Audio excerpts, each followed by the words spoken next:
Kuha tayo ng malunggay.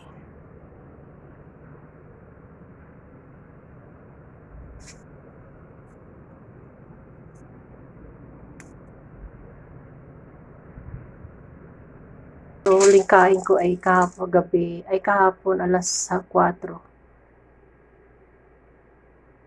5, 6, yan. Saan ay nalaglag? Dagan ko siya.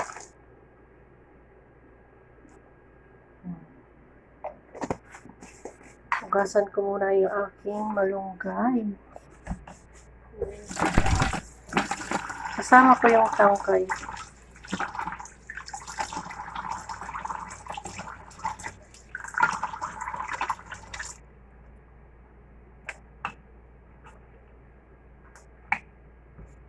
Kakapitas ko lang siya. Buti na lang may tumubo yung malunggay doon sa labas ng gate. Try ko magtanim ngayon sa paso. Kung mabuhayan ako.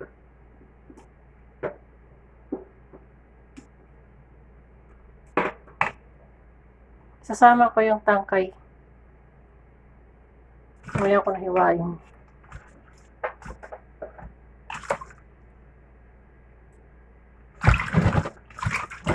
Tawasan ko ng mabuti at malikabok.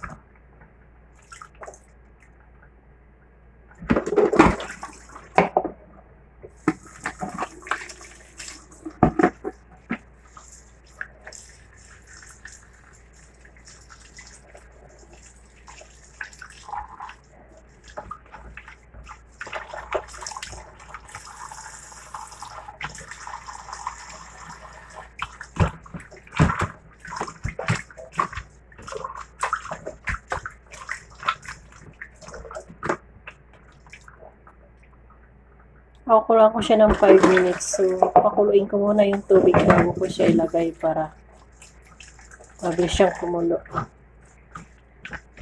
And then, after 1 hour bago ako kakain. Ano nga bang effective nito? Hindi ko alam. Basta gaya-gaya lang ako.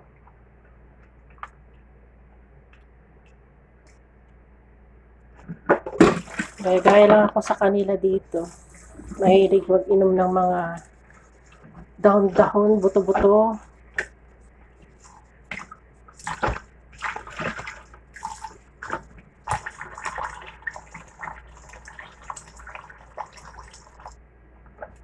Ayan. Hindi ko naputulin siguro. Kumukulo na yung ko. Mahiwagang golden casserole. Ayan.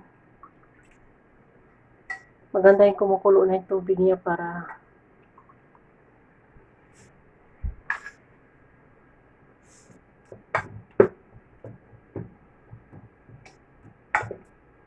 so, ayan guys, pababayaan ko.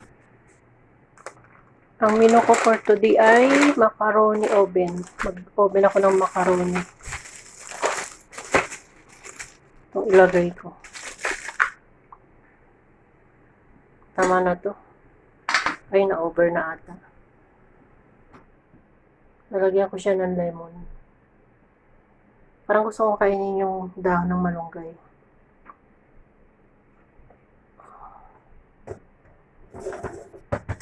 Mainit.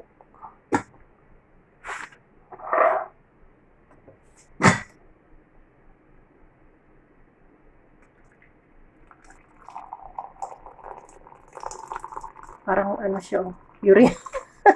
Parang ihi. Ang kulay.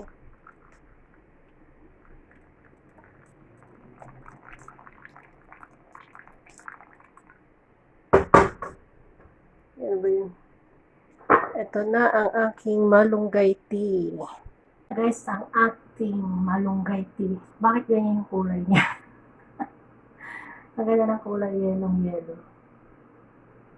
Pinalamig ko muna siya. Mahirap inumin ng Pangit din siya inumin ng malamig na. Kasi, mapait. Nilagyan ko siya ng gloves.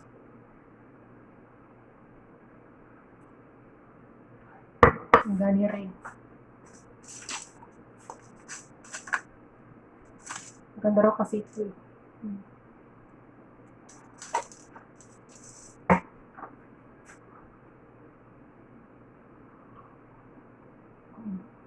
Mainit pa. Sakit sa sikmura. Diba yung lasa niya? Nakakasuka.